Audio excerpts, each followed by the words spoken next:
Hello, my dear students. Good evening. Myself is your Krishna sir. Welcome to my channel, Kripi Classes. I hope you all are happy and healthy. So, with a lovely smile, let's start today's class. Today, we will study the next concept of unity and measurement. ठीक है, तो शुरू करते हैं. First, today we will study the dimensional formula. What is that? First, dimensional formula. जो physical quantity पढ़े थे वो दो टाइप का था, फंडामेंटल, डिराइव. ठीक है, तो उनका हम डायमेंशनल फार्मूला पढ़ेंगे. तो what is dimensional formula? Remember, so dimensional formula of a physical quantity is defined as the dimensional formula of a physical quantity is defined as physical quantity is defined as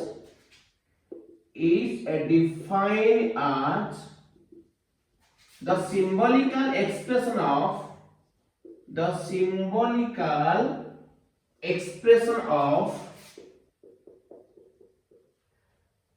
its fundamental quantities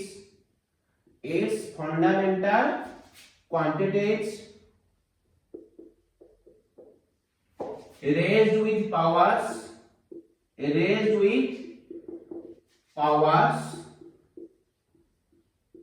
and retained within square bracket. ठीक है, तो एक physical quantity का dimensional formula क्या होता है? Physical quantity चाहे वो फंडामेंटल हो या डिराइव, उसका डायमेंशनल फॉर्मूला क्या होता है? तो क्या लिखे? Dimensional formula of a physical quantity is defined as the symbolical expression of its fundamental quantities raised with powers and retained within square bracket.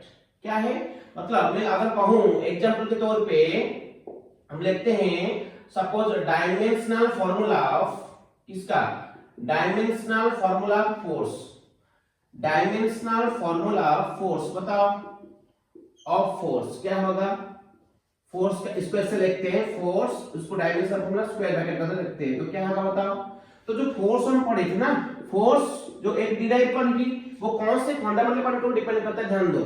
Force क्या होता है? Mass into acceleration. मास लिखा, एक्सीलरेशन क्या होता है? वेलोसिटी बाय क्या है?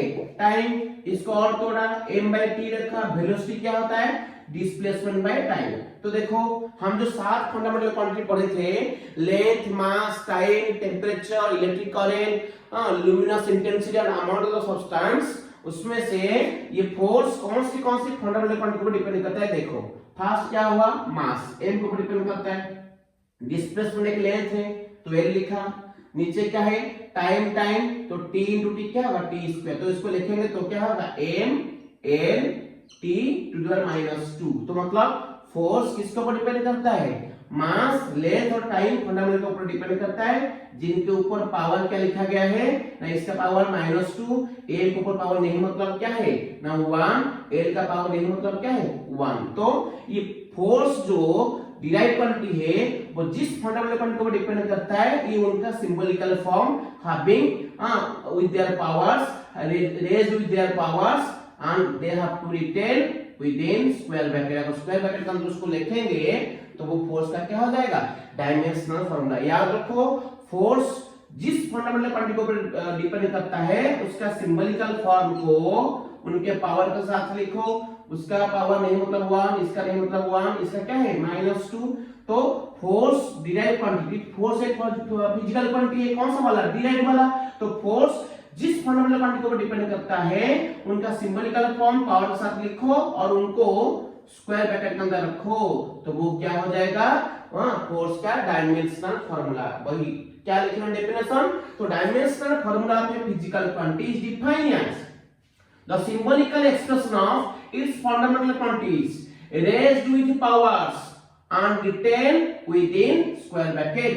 ये सब स्क्वायर ब्रैकेट में लिखा होना चाहिए. ठीक है, अगर स्क्वायर ब्रैकेट मेंशन नहीं करोगे तो वो डायमेंशनल फार्मूला नहीं होगा. हाँ, कभी कभी अगर स्क्वायर ब्रैकेट हम नहीं देते तो क्या करते हैं ना, इस सिंबलिकल फॉर्म को बोल्ड करके लिखते हैं, बोल्ड, थोड़ा बोल्ड होके लिखा जाता है, बोल्ड, ये बोल्ड होके लिखा जाता है, मतलब हाँ स्क्वायर ब्रैकेट देने की जरूरत नहीं है, bold letter shows dimensional formula itself, ठीक है। तो ml t - 2 इसको हम ऐसे बोल्ड करके लिख सकते हैं, m to the power 1 l to the power 1, आप पावर 1 दो या ना दो, इसका मतलब पावर कुछ नहीं, मतलब पावर 1 ही होता है, तो ठीक है, ये भी होगा उसका क्या ना डायमेंशनल फार्मूला ऑफ फोर्स, चाहे उसको स्क्वायर ब्रैकेट के अंदर रखो या बोल्डेड करके लिखो, डीप करके लिखो लेटर को, तो वो उसका डायमेंशनल फार्मूला ही कहलाएगा। ये होता है एग्जांपल को एक दिए, और एक कर लेते हैं डायमेंशनल फार्मूला ऑफ इसका, डायमेंशनल फार्मूला ऑफ वर्क, ठीक है,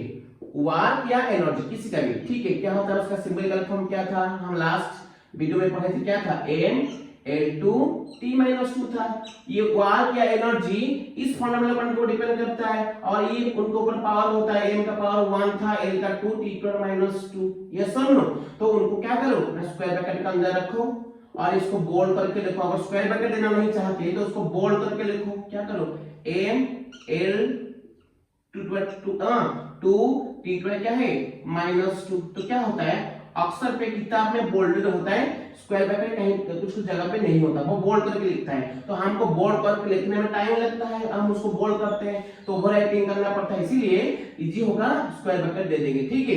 तो ये हो जाएगा उसका डायमेंशन होना किसका, वर्क क्या एनर्जी का।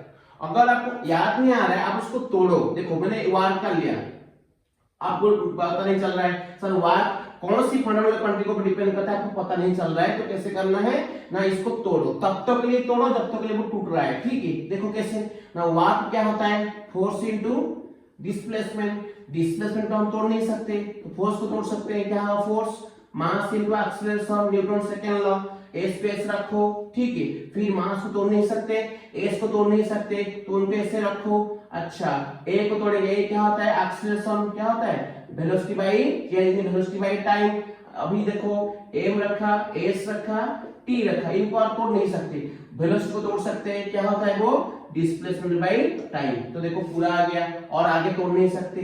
तो एक फिजिकल क्वांटिटी का डायमेंशनल फार्मूला हम इजीली निकाल सकते हैं, अगर उसको हम तोड़ेंगे तब तक के लिए तोड़ो जब के लिए वो छोटे फिजिकल क्वांटिटी में टूट रहा है, ठीक है। तो वर्क में तोड़ा, क्या आया mss by tt, तो इसको क्या लिख सकते हैं, m क्या होता है मास, और डिस्प्लेसमेंट के लिए क्या होता है फंडामेंटल क्वांटिटी लेंथ, तो ये लेंथ क्या होगा लेंथ स्क्वायर, नीचे टाइम क्या होगा टाइम स्क्वायर, और ऊपर जाएगा तो टाइम स्क्वायर क्या होगा ना t - 2 हो जाएगा। तो ये होता है फंडामेंटल क्वांटिटी का एक्सप्रेशन जिनके ऊपर वर्क डिपेंड करता है, ठीक है। तो वर्क के लिए सिंबलिकल फॉर्म आ गया m l2 t - 2, ये जो उनका फंडामेंटल क्वांटिटी का सिंबलिकल फॉर्म होता है, ठीक है। उसको लिखो और उसके दो साइड में स्क्वायर ब्रैकेट, उसके साइड में स्क्वायर ब्रैकेट दे दो, उनको स्क्वायर ब्रैकेट का अंदर रखो, तो वो हो जाएगा क्या डायमेंशनल फार्मूला वर्क या एनर्जी। और लिखते हैं, समझ में कहूं डायमेंशनल फार्मूला ऑफ किसका, dimensional formula of power, formula of power, power क्या होता है बताओ, यू नो पावर होता है सिंबलिकल फॉर्म क्या होता है m l2 t - 3, उसको स्क्वायर ब्रैकेट में रखो या बोल्ड करके लिखो m, ठीक है, l/2 t क्या होता है -3, ये होता है डायमेंशनल फार्मूला किसका power, you know power equal to work by time. देखो वर्क का सिंबलिकल फॉर्म क्या था, ये था m l2 t - 2 by time divide कर दो, क्या होगा ये m l2, ये नीचे वाला t ऊपर लेगा तो पावर क्या होगा -1 होगा, पहले -2 पावर था t के ऊपर, तो t के ऊपर पूरा पावर क्या होगा -3, तो ये होता है पावर का फंडामेंटल क्वांटिटी का सिंबलिकल फॉर्म। तो उसको लिखो और उनको स्क्वायर ब्रैकेट के अंदर डाल दो, तो वो क्या हो जाएगा ना पावर का dimensional formula, remember, okay.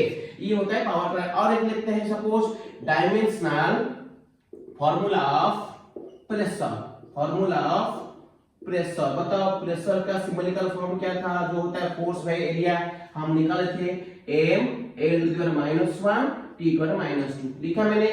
Pressure इस फंडामेंटल क्वांटिटी को डिपेंड करता है, raised with their powers and they must be written within square bracket, yes और नो। तो ये हो जाएगा प्रेशर का डायमेंशनल फार्मूला, और आपको बोल्ड करके भी बोल्डेड करके भी लिख सकते हो, ठीक है, बोल्ड करके लिख सकते हो, वहां पे अगर बोल्ड करके लिखते हो तो कोई भी स्क्वायर ब्रैकेट देने की जरूरत नहीं है, ठीक है। तो ये हो गया उसका dimensional formula. Remember, dimensional formula of physical quantity is defined as the symbolical expression of his fundamental quantities erased with their powers and written within square bracket। आई बात समझ में? ये हो गया डायमेंशनल फार्मूला। एक फिजिकल क्वांटिटी चाहे वो फंडामेंटल हो या डिराइव, किस फिजिकल क्वांटिटी का हम डायमेंशनल फार्मूला निकाल सकते हैं, ठीक है।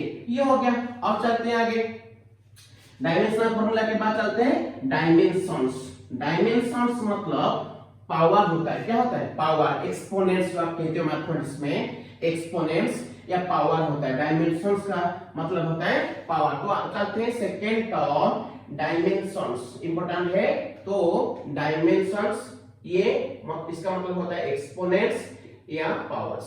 बताओ डायमेंशंस क्या होगा ना? Dimensions of a physical quantity is defined as the powers raised over its fundamental quantities to express their physical quantity। तो क्या लिखेंगे? ये डायमेंशंस मतलब डायमेंशंस, ध्यान दो, dimensions of a physical quantity, चाहे वो फंडामेंटल हो या derive. Dimensions of a physical quantity is defined as what? Defined as the powers powers raised over, जो लिखा है किसके ऊपर? raised over its fundamental quantities to express that physical quantity। ये सब याद रखो, ये होता है तुम्हारा डायमेंशंस। डायमेंशंस मतलब सिंपली पावर और एक्सपोनेंट्स याद रखो। सपोज मैं एग्जांपल कहूं डायमेंशंस ऑफ फोर्स क्या होगा बताओ?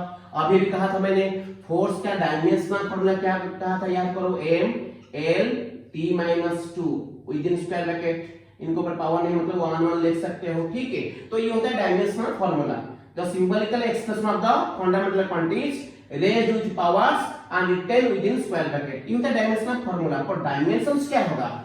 डायमेंशंस मतलब सिंपली पावर होते हैं। पावर देखो, m के ऊपर पावर क्या है? 1, l के ऊपर पावर क्या है? 1, t के ऊपर पावर क्या है? -2। ये सिर्फ पावर को हम कहेंगे डायमेंशंस ऑफ फोर्स। तो लिखेंगे क्या? डायमेंशंस ऑफ फोर्स आर 1 इन मास। बताओ मास में उसका पावर क्या है? 1, 1 इन लेंथ में उसका पावर क्या है? also 1 and -2 in time ये होता है डायमेंशंस ऑफ फोर्स, ठीक है। उस तरह चलते हैं डायमेंशंस ऑफ वर्क क्या होगा? सिमिलरली डायमेंशंस सिंपली याद रखो पावर्स, ठीक है। डायमेंशंस ऑफ वर्क या एनर्जी क्या होगा बताओ? अभी भी बोला था वर्क एनर्जी का डायमेंशनल फार्मूला क्या होता है? वर्क एनर्जी का डायमेंशनल फार्मूला क्या होता है ना? m/L/T-2। तो m के ऊपर पावर नहीं मतलब 1। तो बताओ डायमेंशन मतलब उनके ऊपर पावर क्या हो गया ना? वर्क एनर्जी जो फंडामेंटल क्वांटिटी को डिपेंड करता है, उनके सिंबल के ऊपर जो पावर लिखा गया है वो पावर ही वर्क या एनर्जी का डायमेंशंस होता है। तो क्या लिखेंगे? डायमेंशंस ऑफ वर्क या energy are 1 in mass, 2 in length and -2 in time and -2 in what? Time। ये होता है dimensions of work, your work या एनर्जी। अब चलते हैं डायमेंशंस ऑफ पावर। जैसे कि थे डायमेंशंस ऑफ पावर, बताओ क्या होगा? डायमेंशंस ऑफ पावर, ठीक है। आर बताओ पावर का अभी मैंने डायमेंशनल फार्मूला कहा था, क्या कहा था बताओ? ये था m/L/T-3, ठीक है। तो ये था, बताओ इसका सिंबॉलिकल फॉर्म जो मास लेंथ टाइम उसके ऊपर पावर क्या है ना? m के ऊपर पावर 1, l के ऊपर पावर 2, t के ऊपर पावर -3। तो ये 1, 2, -3 हुआ ना, वो होगा उसका क्या है? Dimensions of power. तो क्या लिखेंगे? डायमेंशंस ऑफ p मतलब पावर, p मतलब पावर, r क्या होगा बताओ? 1 in mass comma 2 in length and what -3 in time. ठीक है, ये हो गया उसका डायमेंशंस ऑफ पावर। ठीक है, अब एक डायमेंशंस ऑफ प्रेशर क्या होगा, जैसे बोले थे हम डायमेंशंस ऑफ प्रेशर क्या होता है, प्रेशर आर। बताओ प्रेशर का सिंबलिकल फॉर्म अभी क्या लिखा था, फॉर्म अपना उसका डायमेंशन फॉर्म क्या लिखा था, m l to the -1 t to the -2। m के ऊपर पावर नहीं मतलब 1। बताओ प्रेशर जो है वो कौन से फॉर्मूले पर डिपेंड करता है, मास, लेंथ एंड टाइम। उनको पावर क्या होता है 1 -1 -2 रिस्पेक्टिवली। ये जो पावर होते हैं ना वो पावर, ये जो पावर दिया गया है एक्सपोनेंस दिया गया है, m के ऊपर 1, l के ऊपर क्या है -1, t के ऊपर -2, ये होते हैं सारे प्रेशर का क्या होता है डायमेंशंस। तो लिखेंगे क्या, dimensions of pressure are 1 in mass, -1 in length and -2 in time। तो लिखेंगे 1 in mass, -1 in length and -2 in what time. ये हो गया उसका डायमेंशंस। ये सुनो इस तरह याद रखना। तो एक फिजिकल क्वांटिटी का डायमेंशंस मतलब वो फिजिकल क्वांटिटी जो फंडामेंटल क्वांटिटी को डिपेंड करता है, उसके सिंबल के ऊपर जो पावर भी लिखा गया है, जो एक्सपोनेंट्स लिखा गया है, उसको उनका क्या कहते हैं, डायमेंशंस कहते हैं। ठीक है, तो ये गया डायमेंशनल फार्मूला एंड डायमेंशंस। अब आते हैं और एक टर्म डायमेंशनल इक्वेशन। ठीक है, तो बताओ मेरे व्यक्ति सवाल का जवाब दो, इक्वेशन क्या होता है, जिसको हम कहते हैं समीकरण। कब कहोगे आप इक्वेशन, सर ये इक्वेशन है। पता इक्वेशन किसको कहेंगे ना, इक्वेशन वही एक्सप्रेशन होता है जहां पे इक्वल साइन का इस्तेमाल होता है। इक्वल से इक्वेशन, समान से समीकरण। ठीक है, याद रखना ये वही एक्सप्रेशन है जो एक्सप्रेशन में इक्वल साइन का इस्तेमाल होता है, इक्वल से इक्वेशन बनता है और ये समान से समीकरण बनता है। तो अगला टर्म जो है वो क्या है ना, डायमेंशनल इक्वेशन। ठीक है, तो बताओ डायमेंशनल इक्वेशन क्या है। ये डायमेंशनल इक्वेशन क्या होता है ना, dimensional equation of a physical quantity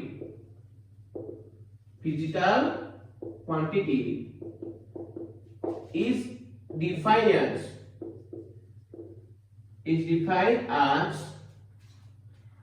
as an expression, which is obtained by equating that physical quantity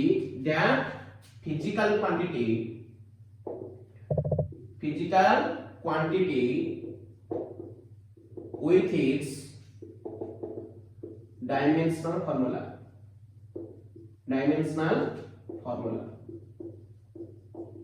क्या है बताओ, देखो मतलब समझो।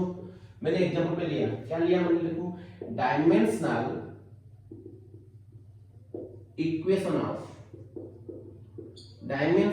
इक्वेशन ऑफ मैंने फोर्स लिखा, किसका लिखा, फोर्स इज, वो कह रहा है डायमेंशनल इक्वेशन क्या है, ये एक एक्सप्रेशन होता है जिसमें हम वो फिजिकल क्वांटिटी को उसके डायमेंशनल फार्मूला के साथ इक्वेट करेंगे, मतलब इक्वल साइन देके लिखेंगे। इसका मतलब क्या है, देखो मैं लिखा डायमेंशनल इक्वेशन ऑफ फोर्स। यहाँ पे फिजिकल क्वांटिटी कौन है, फोर्स, तो क्या होगा इज, यहाँ पे लिखा फोर्स और इसका डायमेंशन फार्मूला हमको पता है m l t to the -2, ये उसका डायमेंशनल फार्मूला है। जो फिजिकल क्वांटिटी मतलब चाहे वो फंडामेंटल है डिराइव, जो फिजिकल क्वांटिटी का डायमेंशनल इक्वेशन लिखते हो, उस फिजिकल क्वांटिटी को लिखो, उसका डायमेंशनल फार्मूला लिखो और उन दोनों को इक्वेट कर दो, मतलब दोनों को इक्वल साइन के बीच में, और उन दोनों के बीच में इक्वल साइन का यूज कर लो। ये पूरा का पूरा होगा डायमेंशनल इक्वेशन ऑफ फोर्स। ठीक है, उस तरह बताओ मैं कहूं डायमेंशनल इक्वेशन ऑफ किसका, डायमेंशनल इक्वेशन ऑफ वर्क या एनर्जी इज, क्या होगा ना, वर्क एनर्जी का डायमेंशनल इक्वेशन निकालते हो, मतलब उसको लिखो आइदर वर्क या एनर्जी लिखो और इसका डायमेंशनल फार्मूला लिखो, क्या है m l2 t to the -2। ठीक है, और इन दोनों को इक्वेट कर दो, अगर उनके बीच में इक्वल साइन का इस्तेमाल कर लो, ये पूरा का पूरा होगा डायमेंशनल इक्वेशन ऑफ वन क्या एनर्जी। उसके बाद बताओ डायमेंशनल इक्वेशन ऑफ, मैं लिखूं किसका, इक्वेशन ऑफ पावर। अगर मैं पावर लिखना चाहूंगा तो क्या होगा इज, तो क्या होगा ना पावर लिखो, पावर जिस फिजिकल क्वांटिटी का डायमेंशनल इक्वेशन निकालते हो उसको लिखो, उसका डायमेंशनल फार्मूला लिखो m L2 t minus 3 था पावर का डायमेंशनल फार्मूला, ठीक है m L2 t2 minus 3 था, तो ये होता है उसका डायमेंशनल फार्मूला। तो वो फिजिकल क्वांटिटी को उसके डायमेंशन के साथ इक्वेट कर लो, मतलब उनके बीच में इक्वल साइन देके लिख लो, पूरा होगा डायमेंशनल इक्वेशन ऑफ पावर। इस तरह याद रखना, ये डायमेंशनल इक्वेशन बहुत इजी है तो याद रखना, ठीक है। तो आपको पता चला डायमेंशनल फार्मूला, डायमेंशंस और डायमेंशनल इक्वेशन क्या होता है, तो ये सब हम पढ़े, याद रखना इंपॉर्टेंट है, इसको लेके हम बहुत सारा आगे न्यूमेरिकल्स करेंगे, तो ठीक है। तो सिंपली से एक सीधी सी लाइन बताता हूं, सपोज फोर्स की बात करते हैं, फोर्स, तो फोर्स का डायमेंशनल फार्मूला क्या हुआ, ये क्या है ना, फोर्स का डायमेंशनल फार्मूला क्या होता है ना m, डायमेंशनल फोर्स क्या होता है m L t2 minus 2 within square bracket, ये हो गया उसका डायमेंशनल फार्मूला। डायमेंशंस क्या होगा ना 1 in mass, 1 in length and -2 in what time, ये होता है उसका डायमेंशंस। डायमेंशंस मतलब पावर, ठीक है, तो ये हो गया पावर, ये डायमेंशनल फार्मूला डायमेंशंस। उसके बाद डायमेंशनल इक्वेशन क्या होगा ना, जिसका आप डायमेंशनल इक्वेशन निकालते हो उसको लिखो, उसका डायमेंशनल फार्मूला लिखो, ठीक है, और दोनों को इक्वेट कर लो, ये पूरा होगा क्या डायमेंशनल इक्वेशन। आई बात समझ में, तो इसको याद रखना, डायमेंशंस, डायमेंशनल फार्मूला, डायमेंशंस और डायमेंशनल इक्वेशन, ठीक है। ये था इंपॉर्टेंट 3 टर्म्स जो बहुत आपको इंपॉर्टेंट है आपकी कैलकुलेशन के लिए, याद रखना, ठीक है। तो आगे चलते हैं, कुछ टर्म पढ़ेंगे एक्स्ट्रा, 4 टर्म याद रखो। तो क्या मैंने लिखा, ध्यान दो, मैं लिखा फर्स्ट वन डायमेंशनल कांस्टेंट, क्या लिखा डायमेंशनल कांस्टेंट, ठीक है। सेकंड क्या लिखा मैंने ना dimensional variable, dimensional variable term number 2, ये डायमेंशनल कांस्टेंट, ये डायमेंशनल वेरिएबल। थर्ड टर्म क्या है dimension less constant, dimension less constant, ठीक है, ये थर्ड टर्म। और फोर्थ टर्म क्या है dimension less constant, dimension less constant, dimension less constant क्या डायमेंशन लेस वेरिएबल। आई बात समझ में, ये dimensional constant, dimension less dimensional variable, dimension less constant, dimension less variable, याद रखो। डायमेंशनल कांस्टेंट क्या होता है, पहले समझो डायमेंशनल का मतलब क्या होता है ना, जो फिजिकल क्वांटिटी का डायमेंशनल फार्मूला होता है उसको डायमेंशनल कहते हैं, और डायमेंशनल फार्मूला नहीं होता उसको डायमेंशन लेस कहते हैं, याद रखो। अच्छा, उसके बाद कांस्टेंट का मतलब क्या होता है ना, वैल्यू जिसका फिक्स है वो कांस्टेंट है, जिसका वैल्यू चेंज होता रहता है वो क्या है वेरिएबल। आई बात समझ में, तो उस टर्म को पहचानते हुए आप उसको डिफाइन कर सकते हो। वंस मोर मैं आपको रिपीट करके बताता हूं, डायमेंशनल मतलब जो फिजिकल क्वांटिटी का डायमेंशनल फार्मूला है, जिसका नहीं है वो डायमेंशन लेस। अच्छा, जिसका वैल्यू कांस्टेंट है वो क्या है कांस्टेंट, जिसका वैल्यू फिक्स है वो कांस्टेंट, जिसका वैल्यू बदलता है वो क्या है वेरिएबल। तो अभी बताओ फर्स्ट टर्म जो डायमेंशनल कांस्टेंट में लिखा है इसका मतलब समझाओ। तो physical quantity which has a dimensional formula and a fixed value is called a dimensional constant. The physical quantity which has a dimensional formula and a fixed value is called what? Dimensional constant. Example लिखा g, g का value आपको पता है 9.8 metre पर second square, acceleration due to gravity, और उसका dimensional formula क्या है आपको पता है l t2 क्या है -2, ये होता है स्मॉल जी। और क्या है ना बड़ा जी, हम पढ़े बड़ा जी यूनिवर्सल डायमेंशनल कांस्टेंट, इसका वैल्यू होता है 6.67 10⁻11 newton metre square kg minus 2, ये होता है उसका वैल्यू कांस्टेंट।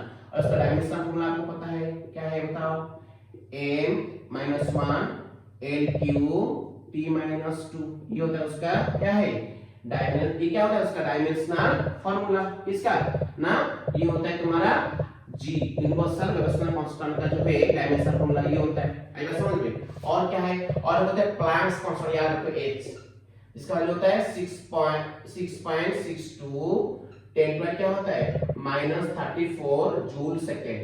और उसका डायमेंशन फॉर्मूला क्या होगा बताओ, इसका होगा m l2 t2 पर क्या होता है -1। याद रखो, देखो ये तीनों टर्म g, बड़ा G और ये h, ये तीनों वैल्यू कांस्टेंट है और उनका डायमेंशनल फॉर्मूला है, तो इसको क्या कहेंगे डायमेंशनल कांस्टेंट। ठीक है, अब चलते हैं डायमेंशनल वेरिएबल किसको कहेंगे ना, जिसका डायमेंशन फॉर्मूला है और वैल्यू उसका वेरी करता है, इसको क्या कहेंगे डायमेंशनल वेरिएबल। तो बताओ what is dimensional variable, the physical quantity which has a dimensional formula but not a fixed value are called dimensional variables. Example मैंने कहा स्पीड, स्पीड का देखो डायमेंशन फॉर्मूला है क्या है बताओ, स्पीड का डायमेंशन फॉर्मूला क्या होता है l t2 माइनस 1, ये होता है डायमेंशन फॉर्मूला, पर इसका वैल्यू बदलता रहता है, सबके लिए सेम नहीं बदलता रहता है। और जो भी ले लो फोर्स, ठीक है, ये भी उसका भी डायमेंशन फॉर्मूला है क्या है m l t minus 2 t2 minus 2 with square bracket, ये होता है इसका डायमेंशन फॉर्मूला। और फोर्स का वैल्यू जो है डायमेंशन फॉर्मूला है, इसलिए डायमेंशनल का वैल्यू बदलता रहता है। ठीक है, तो ये फिक्स नहीं है, तो कोई भी फोर्स फिक्स नहीं है तो वो वेरिएबल है। और मैं लिखूं क्या है ना, लिखो एनर्जी, तो बताओ एनर्जी भी एक डायमेंशनल वेरिएबल है क्योंकि उसका डायमेंशनल फार्मूला है क्या है बताओ ना, m l2 t2 माइनस 2, ये होता है उसका डायमेंशनल फार्मूला और इसका वैल्यू वेरी करता रहता है, इसलिए इसको डायमेंशनल वेरिएबल के अंदर रखेंगे। ठीक है, अब चलते हैं थर्ड वाला टर्म क्या है डायमेंशनलेस कांस्टेंट। बताओ नाम से बताओ, डायमेंशनलेस मतलब जिसका डायमेंशनल फार्मूला नहीं है, जो फिजिकल क्वांटिटी का डायमेंशनल फार्मूला नहीं है वो डायमेंशनलेस, और इसका वैल्यू क्या होता है कांस्टेंट, इसको क्या कहेंगे ना डायमेंशनलेस कांस्टेंट। तो क्या बताओ, the physical quantity which does not have a dimensional formula, okay, but has a constant value, उसको क्या कहेंगे डायमेंशनलेस कांस्टेंट। ठीक है, इसका डायमेंशन नहीं है वो डायमेंशनलेस और उसका वैल्यू कांस्टेंट है। तो क्या है वो ना, तुम्हारा आपको पता है जब एनी नंबर 2 5 7 कुछ लिखा और आपको पता है पाई e एक्सपोनेंशियल कांस्टेंट पाई का वैल्यू 3.141 समथिंग e, ठीक है, ये क्या होता है, ये होता है तुम्हारा एक्सपोनेंशियल कांस्टेंट, इसका वैल्यू 2.17 समथिंग आता है। ठीक है, तो ये होता है ये e का वैल्यू, तो ये सारे वैल्यू क्या है, इनका डायमेंशन फॉर्मूला नहीं है, डायमेंशनलेस और इनका वैल्यू कांस्टेंट है, तो इसको क्या कहेंगे डायमेंशनलेस कांस्टेंट। आई बात समझ में। अब चलते हैं फोर्थ वाला डायमेंशनलेस वेरिएबल क्या है ना, जिस क्वांटिटी का, जिस फिजिकल क्वांटिटी का डायमेंशनल फार्मूला नहीं है कि उसका वैल्यू फिक्स नहीं है। तो क्या बताएं, तो physical quantity which has neither A dimensional formula nor a fixed value, इसको क्या कहेंगे डायमेंशनलेस वेरिएबल। ये क्या है डायमेंशनलेस वेरिएबल, जिसे आपका क्या है ना रिलेटिव डेंसिटी, उसके बाद रिफ्रैक्टिव इंडेक्स और डाइलेक्ट्रिक कांस्टेंट, ये सारे ठीक है डाइलेक्ट्रिक कांस्टेंट, इनका ना डायमेंशनल फार्मूला है ना इनका वैल्यू फिक्स है, वैल्यू बदलता रहता है। ठीक है, तो अदर ऑब्जेक्ट के लिए वो बदलता रहता है, इनको क्या कहा जाता है ना डायमेंशनलेस वेरिएबल। तो थोड़ा मेमोराइज कर लेते हैं, डायमेंशनल कांस्टेंट इनका डायमेंशनल फार्मूला है और वैल्यू फिक्स है, डायमेंशनल कांस्टेंट। डायमेंशनल वेरिएबल जिनका डायमेंशनल फार्मूला है बट वैल्यू फिक्स नहीं है, ये क्या है डायमेंशनल वेरिएबल। उसके बाद डायमेंशनलेस कांस्टेंट जिसका डायमेंशनल फार्मूला नहीं है और उसका वैल्यू फिक्स है, वो डायमेंशनलेस कांस्टेंट। और डायमेंशनलेस वेरिएबल क्या है ना, जिसका ना डायमेंशनल फार्मूला है ना वैल्यू फिक्स्ड है, वो क्या है डायमेंशनलेस वेरिएबल। याद रखना इंपॉर्टेंट है। ठीक है, तो ये हो गया तुम्हारा डायमेंशंस के ऊपर different term, dimensional constant, dimensional variable, dimensionless constant and dimensionless variable important है, याद रखना, ठीक है। तो आगे पढ़ते हैं एप्लीकेशन ऑफ डायमेंशनल एनालिसिस। ये बहुत इंपॉर्टेंट है, हम जो पढ़े ना अब तक जो पढ़े, क्यों पढ़े, क्या हमारी लाइफ में वो जरूरत है, तो उसका एप्लीकेशन क्या है, हमारे जीवन में उसका प्रयोग क्या है, उसका यूज क्या है, वो देखेंगे। तो लिखेंगे तो एप्लीकेशन ऑफ डायमेंशनल एनालिसिस, क्या लिखें, एप्लीकेशंस ऑफ डायमेंशनल एनालिसिस, ठीक है, एनालिसिस को देखेंगे। तो बताओ कितना एप्लीकेशन है, 3 एप्लीकेशन है। There are 3 applications of dimensional analysis, 3 application है। तो फर्स्ट एप्लीकेशन क्या है ना, to convert a physical quantity, to convert a physical quantity from one system to another system, ये एक होता है। दूसरा एप्लीकेशन क्या है, to check the correctness of an equation dimensionally, ठीक है, इक्वेशन डायमेंशनली। और थर्ड क्या है, to establish a relation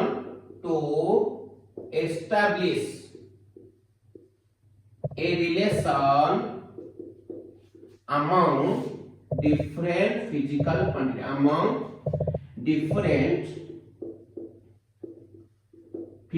quantity, to establish relation among different physical quantities।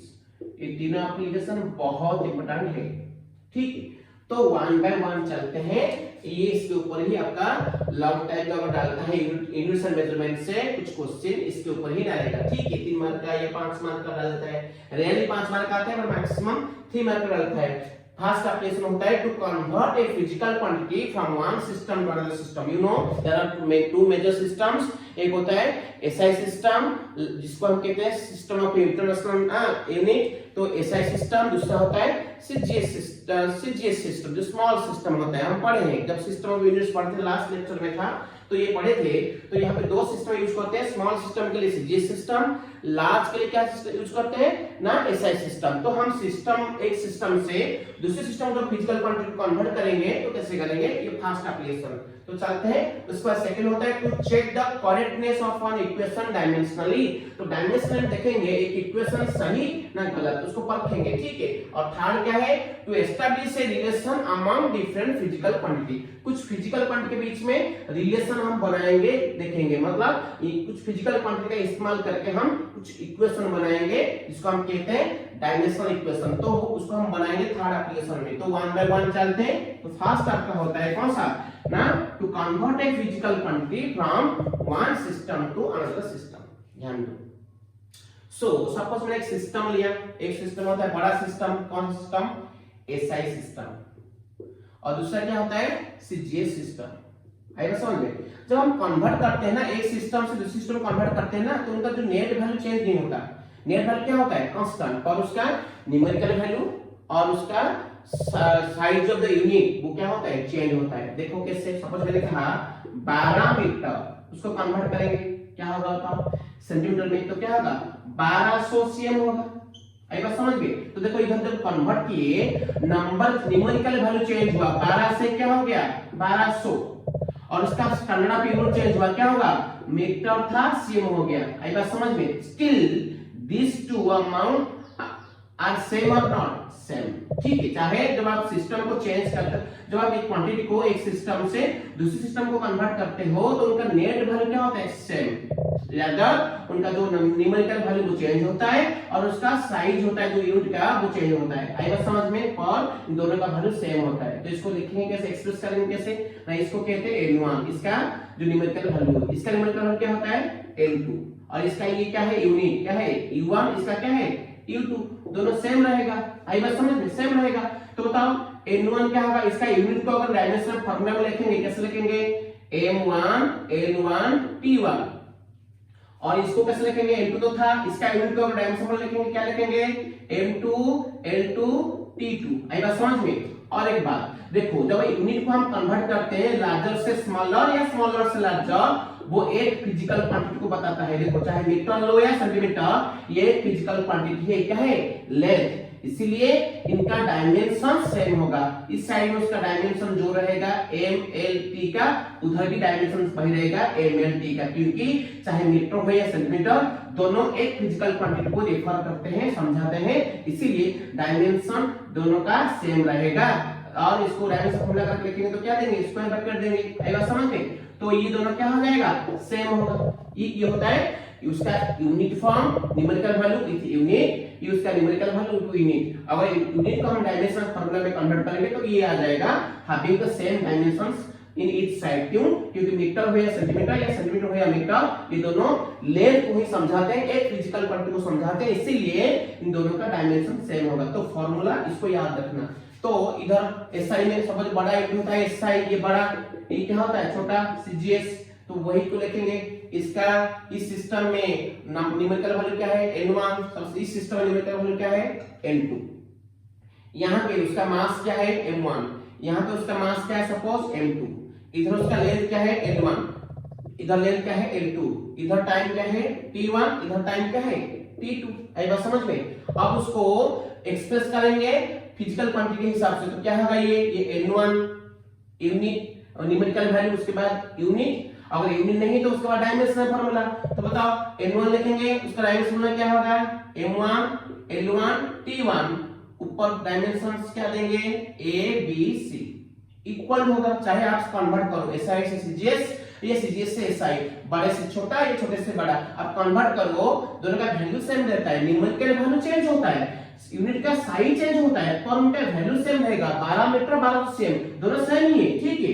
तो इक्वल है इसलिए हम देंगे। तो बताओ इसका न्यूमेरिकल वैल्यू क्या है, m2, उसका डायमेंशन होना क्या होगा, m2 l2 t2, और उसके ऊपर डायमेंशंस a b c रहेगा। क्यों, क्योंकि मैंने आपको कहा जब एक फिजिकल क्वांटिटी को एक सिस्टम से दूसरे सिस्टम में कन्वर्ट करते हो तो उसका न्यूमेरिकल वैल्यू, उसका यूनिट का साइज चेंज होता है, ना कि वो फिजिकल क्वांटिटी चेंज होगा। फिजिकल क्वांटिटी सेम रहेगा, इसीलिए उसका डायमेंशन चाहे जो सिस्टम में हो उसका डायमेंशन सेम रहेगा। इसलिए यहाँ डायमेंशन रखा एबीसी, यहाँ पे रखा एबीसी, एमएल डी के ऊपर, ठीक है। तो ये फार्मूला को याद रखना बहुत इंपॉर्टेंट होता है, इसके आधार पर हम अपने समान को करेंगे, ठीक है। थोड़ा इस फार्मूला को थोड़ा मॉडिफाई करते हैं, देखो ध्यान से। तो ये मैंने लिख दिया, यहाँ पे मैंने n1 लिखना चाहूंगा तो क्या होगा, अगर n1 के लिए सवाल क्या होगा तो बताओ, ये वाला टर्म इधर मल्टीप्लाई है, उधर जाके क्या होगा, डिवाइड होगा। उधर क्या था, n2 m2 power a l2 power b t2 power c, ये था। ये वाला टर्म उधर जाके डिवाइड हो जाएगा, नीचे रखेंगे, क्या लिखेंगे बताओ, m1 power a l1 power b t1 power क्या है, c। तो इसको ऐसे लिख सकते हैं, n1 इक्वल्स टू n2 लिखा, और इसको लिख में m2 बाई m1 का होल पावर क्या है, a। देखो इधर m2 के पावर ऊपर पावर a था, m1 पावर a है, दोनों डिवाइड हुआ है, तो मैं इसको लिख सकता हूं m2 by m1 whole to the power a, ठीक है। और ये क्या, similarly l2 by l1 whole power क्या लिखूं मैं, b, और इसको क्या लिखूं, t2 बाई क्या है, t1 होल पावर क्या लिखूं मैं, बताओ, c। आई बात समझ। ये हो गया n1 का वैल्यू।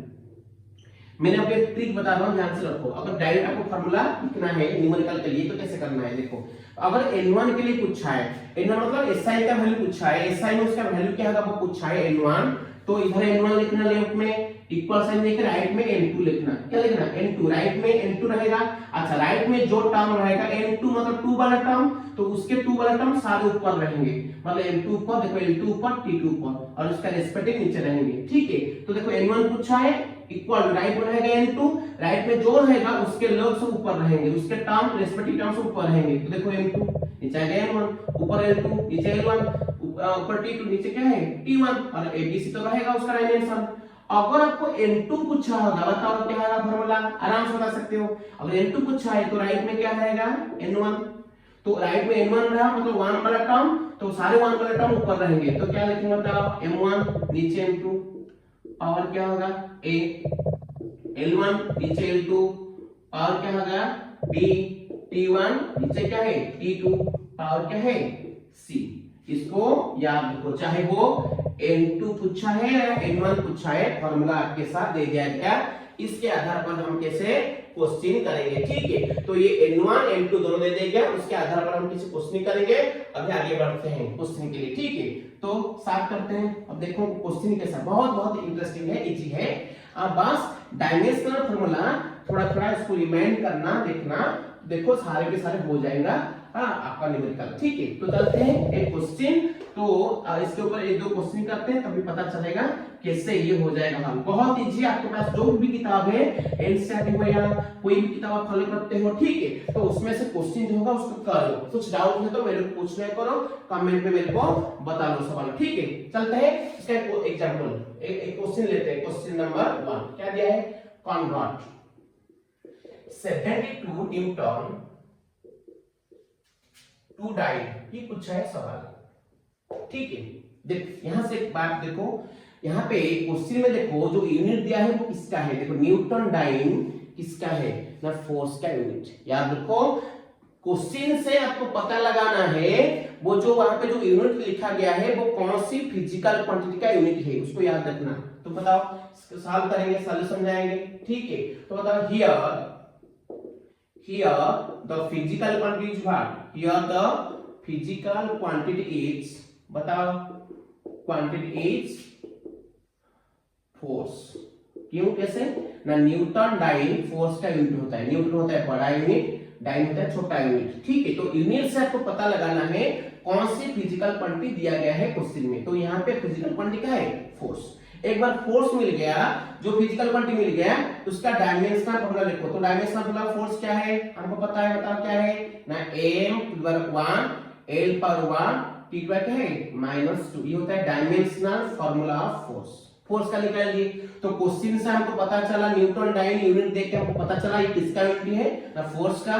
फोर्स मिल गया, मतलब फिजिकल क्वांटिटी फोर्स ये मिल गया, जो फिजिकल क्वांटिटी मिला उसका डायमेंशनल फार्मूला निकाल देंगे। तो यह फिजिकल क्वांटिटी क्या है, फोर्स, तो उसका डायमेंशनल फार्मूला क्या होगा ना, m to the power 1 l to the power 1 t to the power -2। तो हियर आपका a क्या है, a मतलब m के ऊपर पावर जो है वो a 1, b मतलब जो a के ऊपर पावर है क्या है 1, और c मतलब जो t के ऊपर पावर है वो क्या है -2। तो a b c निकाल देना। आई बात समझ, ये मिल गया। अब चलते हैं सिस्टम कन्वर्जन। फर्स्ट देखो बड़ा सिस्टम कौन सा, एसआई। दूसरा क्या है बताओ, सीजीएस सिस्टम। कोई बता सकता है मेरे को, यहाँ पे वो क्या क्वेश्चन में दिया है, कन्वर्ट 72 न्यूटन टू डाइन, मतलब 72 न्यूटन को डाइन में कन्वर्ट करेंगे, मतलब जो फोर्स का वैल्यू है वो बड़े में दिया गया है, न्यूटन में मतलब बड़ा यूनिट, मतलब एसआई में दिया गया है, और पूछा किसमें है, डाइन में, मतलब छोटे यूनिट में पूछा है, मतलब सीजीएस में पूछा है। तो यहाँ पे दिया है, यहाँ पे पूछा है, मतलब यहाँ पे उसका वैल्यू क्या है n1 ना, ये दिया है क्या है 72, और यहाँ पे n2 पूछा है कितना होगा, वो क्वेश्चन मार्क। आई बात समझ में, बस ये आपको पता लगाना है। और बाकी सब तो आपको पता है, एसआई में मास क्या होता है m1, इसको क्या कहते हैं, मीटर लेते हैं, लेंथ मास m1 क्या होता है kg, और लेंथ क्या होता है l1 क्या होता है मीटर, टाइम t1 क्या होगा सेकंड। इधर मास m2 क्या होगा बताओ ना, ग्राम, लेंथ l2 क्या होगा cm, और टाइम t2 क्या होगा ना सेकंड। आई बात समझ में, सब मिला। तो अभी हम बताओ जो फार्मूला भी लिखा था, आपको क्या चाहिए, एसआई में उसका वैल्यू दिया है 72, मतलब n1 दिया है, और सीजीएस में उसका वैल्यू पूछा है, छोटे में वैल्यू पूछा है, n2 पूछा है। तो n2 के लिए हम फार्मूला डालेंगे।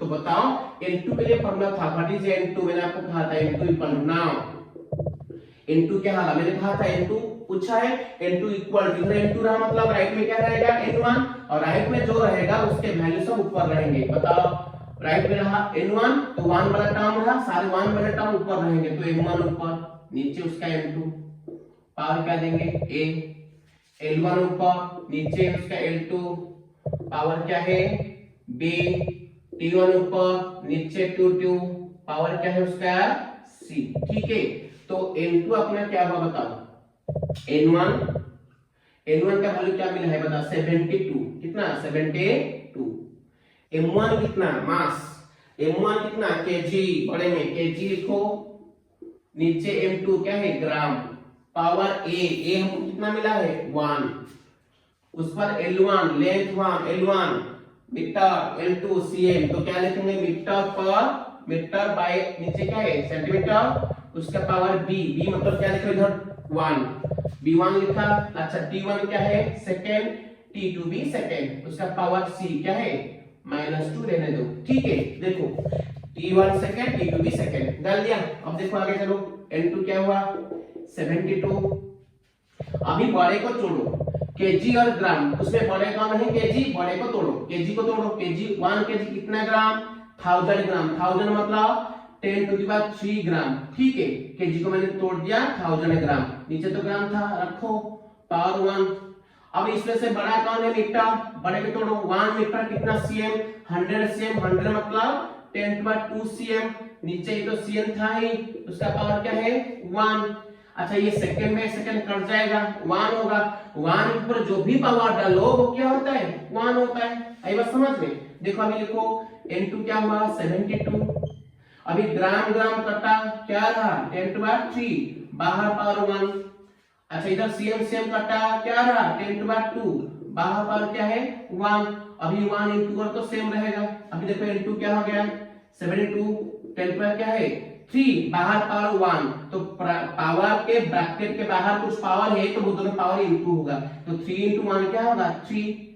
अच्छा इनटू इधर क्या है 10, वही बात, इसका पावर के ब्रैकेट के बाहर पावर है तो दोनों पावर इनटू होगा, 2 into 1 क्या होगा 2 होगा 10⁻²।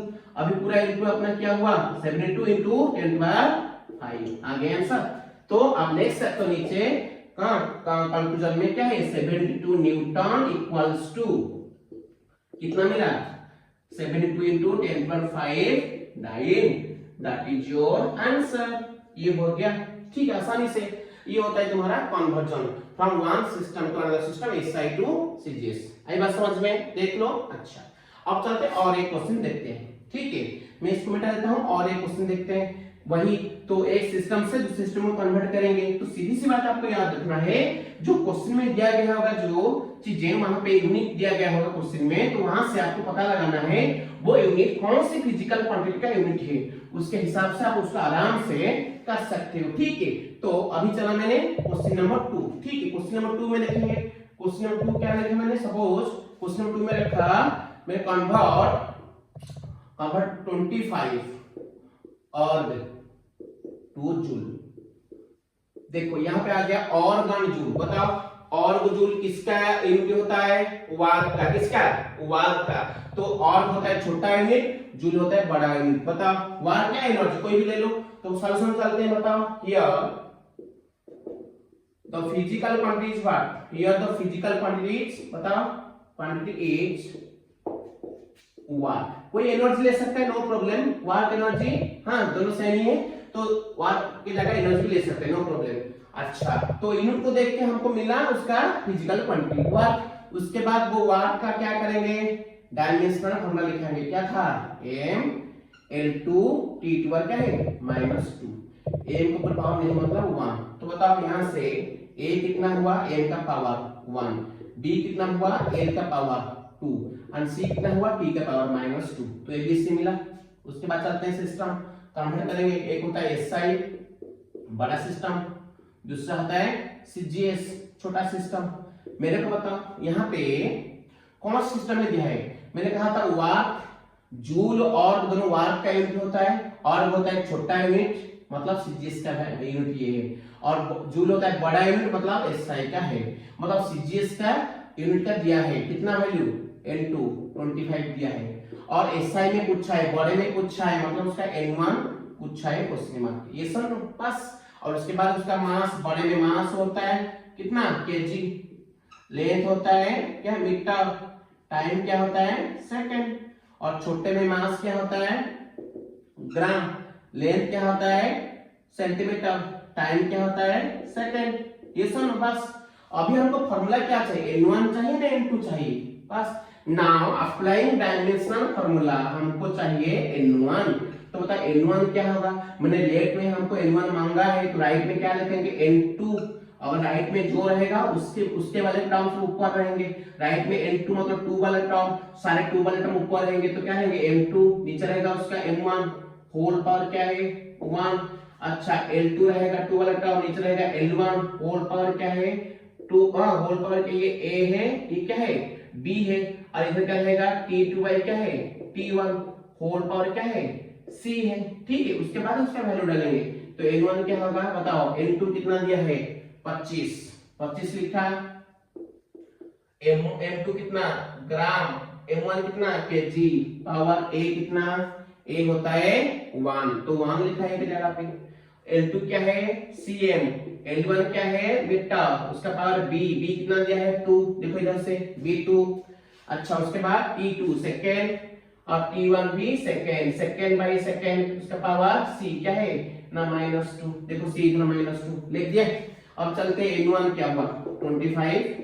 अभी बड़े को तोड़ो, हमेशा बड़े को तोड़ना, ठीक है। ऊपर क्या है ग्राम का रखो, केजी बड़ा है 1 केजी कितना ग्राम 1000 ग्राम 10³ ग्राम, 1000 तो 10³ उसके बाद पावर क्या था 1। यहाँ पे cm, नीचे मीटर बड़ा होता है, बड़े को तोड़ो, मीटर के कितना सेंटीमीटर 100 सेंटीमीटर, 100 मतलब 10² cm, उसका पावर 2 था। अब ये सेकंड में सेकंड काटा क्या होगा, सेकंड काटने से क्या होगा ना 1 पर जो भी पावर डालो वो क्या होगा ना 1 होगा। आई बात समझ गए। तो हमको n1 क्या मिला देखो 25, यहाँ पे ग्राम कटेगा रहेगा क्या 1/10³ रहेगा, उसका ब्रैकेट पावर 1, cm कटा रहेगा क्या 1/10/2, ब्रैकेट पावर क्या रहेगा 2 रहेगा। आई बात समझ। तो n1 क्या हुआ 25, बता ये 10/3 ऊपर जाएगा तो क्या होगा 10 पावर -3 होगा, और इसका ब्रैकेट के बाहर पावर 1, ये 10/2 नीचे है, ऊपर जाएगा तो क्या होगा 10 पावर -2 होगा, उसका ब्रैकेट पावर क्या है 2 है। तो बताओ n1 क्या हुआ 25। मैंने आपको कहा था ब्रैकेट के बाहर और कुछ पावर है तो वो ब्रैकेट का अंदर पावर और ब्रैकेट के बाहर पावर क्या होगा इनटू हो जाएगा। बताओ क्या होगा 10 टू द पावर -3 × 1 क्या होगा -3 इनटू, इसके बाद भी वही है, ब्रैकेट का अंदर पावर क्या है -2, ब्रैकेट के बाहर पावर क्या है 2, तो अगर ब्रैकेट के बाहर पावर है तो वो इनटू होगा 10 टू -2 इनटू क्या होगा -4। अब बताओ n1 क्या हुआ 25 इनटू 10 पर -3 इनटू 10 पर -4 क्या होगा 10 पर -7। हेंस आपका आंसर मिला कितना था ना 25 और था देखो 25 और 25 और तो कितना जूल होगा इतना 25 इनटू 10 टू -7 जूल होगा। ये आपका होता है आंसर। That's good. ये हो गया ये क्वेश्चन, बहुत इंपॉर्टेंट है, याद रखना, वेरी वेरी इजी। आप अगर उसको एक बार दो बार कर लो तो पूरा दिमाग में बस जाएगा, ठीक है। अच्छा और एक क्वेश्चन में चलते हैं, एक जो एप्लीकेशन है हाँ ठीक है उसका ज्यादा से ज्यादा 15-20 क्वेश्चन किया करो तभी समझ में आएगा। आपके पास जो किताब है आप पढ़ रहे हो पर्टिकुलरली ज्यादा से ज्यादा मैक्सिमम बच्चे इसलिए आप फॉलो करते हैं तो आप फॉलो करो, उसमें से बहुत सारा क्वेश्चन प्रैक्टिस कर दिया गया है तो उसको 1 बाय 1 करो। कुछ भी डाउट निकल रहा है मेरे कमेंट में आप बता सकते हो, मैं उसको नेक्स्ट कमिंग क्लास में आपका डाउट क्लियर कर दूंगा, ठीक है। तो आगे बढ़ते हैं और एक क्वेश्चन के लिए, क्वेश्चन नंबर 3 वही अपने वन के ऊपर क्वेश्चन नंबर 3 बताओ क्या दिया है। एक कांस्टेंट होता है जिसको हम कहते हैं स्टीफन्स कांस्टेंट। कौन सा कांस्टेंट स्टीफन के बारे में आगे पढ़ोगे आप, इधर याद रखो स्टीफन्स कांस्टेंट एक होता है सिग्मा जिसका वैल्यू मैंने लिखा है 5.67 10 टू -8। यूनिट क्या है joule, second inverse, metre -2, kelvin -4, ये दिया है उसका क्या है ना यूनिट। तो इसको कन्वर्ट करना है, convert its value to CGS system. कौन सिस्टम सीजीएस सिस्टम, मतलब ये किसमें दिया है एसआई में दिया है। कैसे ना देखो जूल, मीटर, ये सब बड़े सिस्टम का यूनिट होता है एसआई का। सीजीएस में मीटर नहीं होता सीएम होता है, सीजीएस में छोटा यूनिट होता है, ठीक है। ये मीटर दिया गया है तो वो याद रखना, जूल दिया गया है ये सब बड़ा यूनिट है, मतलब ये एसआई में दिया है, पूछा किसमें है सीजीएस में है, ठीक है। तो पहले ये सिग्मा का जो फिजिकल क्वांटिटी दिया है सिग्मा, उसका डायमेंशनल फॉर्मूला निकाल दो। बताओ मैंने आपको कहा था ये फास्ट टास्क है आपके लिए। सॉल्यूशन चलते हैं तो फास्ट टास्क इसका फॉर्मूला क्या होगा। अगर कोई डायमेंशन उस क्वांटिटी दिया है तो उसका डायमेंशन क्या होगा ना, इसका यूनिट को देखो, यूनिट के हिसाब से डाल सकते हो। जूल इसका जूल होता है वार का एनर्जी का, डायमेंशन फॉर्मूला क्या होता है m(L2T-2), ठीक है। उसके बाद क्या है सेकंड में क्या होता है t, उसके ऊपर -1 मतलब -1, है बस समझ गए। उसके बाद मीटर किसका होता है बताओ, लेंथ का, तो लेंथ लिखा, उसके ऊपर -2 मतलब 2 रखा। उसके बाद केल्विन टेम्परेचर का होता है K रखो, ठीक है, -4, इसको T मत करो, T मतलब टाइम होता है, नॉट टेम्परेचर के लिए केल्विन यूज होता है, K रखो। तो बताइए क्या हो गया, देखो m L2 L2r -2 क्या होगा, L2r 0 हो जाएगा, T2r -2 into T2r -1 क्या होगा, T2r क्या होगा -3 होगा। अब K2r क्या होगा बताओ -4, तो इसको कैसे लिखेंगे, L 0 मतलब क्या हो गया 1 हो गया, किसके ऊपर 0 पर मतलब वो 1 होता है, तो क्या होगा ये ना m T-3 K-4, ठीक है। ये हो गया तुम्हारा डायमेंशन फॉर्मूला सिग्मा।